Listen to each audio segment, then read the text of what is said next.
Olá! Hoje a gente vai mergulhar numa daquelas viradas de chave gigantescas, sabe? Uma transformação na própria forma como entendemos a ciência. E para guiar a gente nessa conversa, vamos usar as ideias de Boaventura de Souza Santos. Estamos, sem dúvida, no momento de transição, onde aquelas velhas certezas, bom, elas já não dão mais conta do recado. E aí fica a pergunta, né? Será que o modelo científico que a gente herdou, ele ainda consegue explicar o mundo como ele é hoje? Essa é a grande questão. Porque, se a gente olhar em volta, o que se sente no ar é uma certa perplexidade. Um sinal bem claro de que sim, estamos bem no meio de uma baita mudança de paradigma. E essa imagem aqui é perfeita para ilustrar essa situação. É um clássico, né? Olhando para ela, algumas pessoas vão ver um vaso, outras, dois rostos de perfil. E aí, qual das duas é a imagem certa? A resposta é ambas, e ao mesmo tempo, nenhuma. Essa é a grande ambiguidade do nosso tempo. A gente consegue ver duas realidades que parecem se contradizer acontecendo ao mesmo tempo. Então, para a gente conseguir entender essa transição, vamos fazer uma espécie de jornada, tá? O nosso roteiro vai ser o seguinte. Primeiro, vamos mergulhar de cabeça nessa perplexidade do nosso tempo. Depois, vamos dar uma olhada de perto no modelo de ciência que dominou o mundo até agora e tentar sacar por que ele entrou em crise. E a partir daí a gente começa a explorar o que está surgindo no lugar, esse novo paradigma e o que tudo isso muda na nossa relação com o próprio conhecimento. Ok, então vamos começar. É interessante pensar que estamos vivendo um momento muito parecido com o século XVIII. É uma época em que é preciso voltar a fazer aquelas perguntas bem simples, sabe? Perguntas fundamentais sobre para que serve a ciência, afinal? Foi exatamente o que um pensador como Jean-Jacques Rousseau fez lá atrás. Olha só que provocação a dele. Basicamente, Rousseau estava questionando se a ciência nos tornava pessoas melhores ou se, na verdade, nos distanciava da vida real. E o impressionante é que mais de 200 anos depois, essas perguntas tão simples voltaram com tudo, forçando a gente a repensar essa relação entre a ciência e a sociedade. Certo. Agora vamos para o segundo ponto. Entender o modelo que literalmente construiu o mundo moderno. Pensa assim. A partir do século XVI, uma forma muito específica de enxergar as coisas virou a dona da verdade. A ideia era que o universo funcionava como um grande relógio, uma máquina perfeita e previsível. E aqui está o pulo do gato. Esse paradigma não chegou dizendo, olha, eu sou uma forma de conhecimento. Não. Ele se colocou como a única forma de conhecimento racional e válida. Ponto final.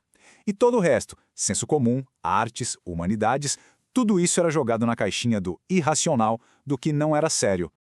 E esse modelo todo se baseava em alguns pilares, né? A ideia central era que, para conhecer o mundo, era preciso primeiro se separar dele.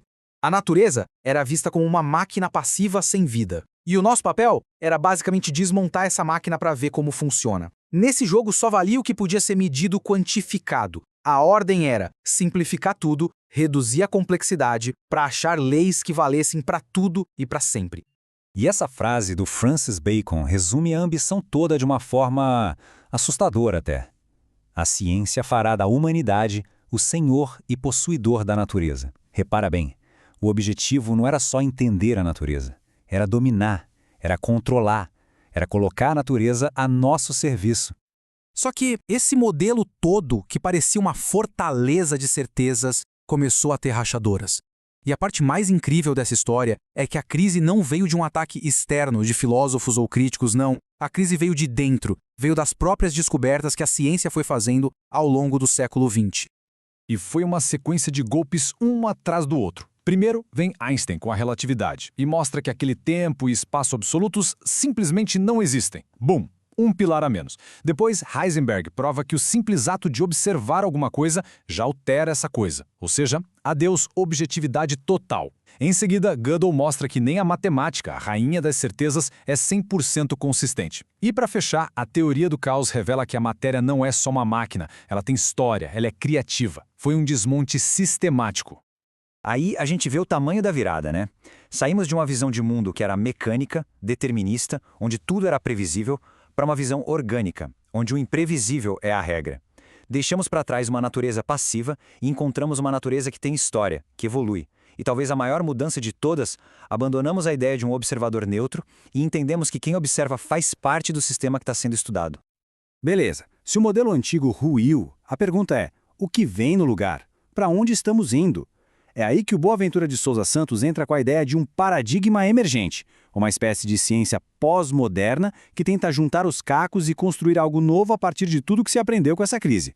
E esse novo paradigma chega quebrando as barreiras antigas. Ele diz o seguinte: primeiro, não existe essa separação rígida entre ciência da natureza e ciência social. É tudo conectado. Segundo, todo conhecimento é local e ao mesmo tempo total. Terceiro, e isso é profundo, todo conhecimento sobre o mundo é, no fundo, um autoconhecimento. E por último, a meta final da ciência não é ficar trancada numa torre de marfim. É o contrário, é se tornar senso comum, voltar a fazer parte da vida de todo mundo. Se a gente pudesse resumir a mudança fundamental em uma única ideia, seria esta aqui. A ciência moderna inteira foi construída em cima da separação. De um lado, o sujeito, quem conhece, do outro, o objeto, o que é conhecido. O que essa ciência emergente faz é dizer: gente, essa separação é uma ilusão. O sujeito não está fora do mundo observando. O sujeito é o mundo. E claro, se a base muda, o objetivo da ciência também muda completamente. O foco deixa de ser só acumular dados, sabe?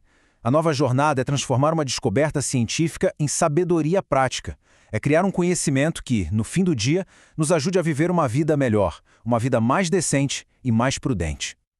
Ok, mas e daí? Como é que tudo isso se traduz na prática? O que essa mudança de paradigma gigantesca significa para a gente no nosso cotidiano? A mensagem final, o grande takeaway é este. Estamos deixando para trás uma ciência que era, essencialmente, uma ferramenta de controle e de poder.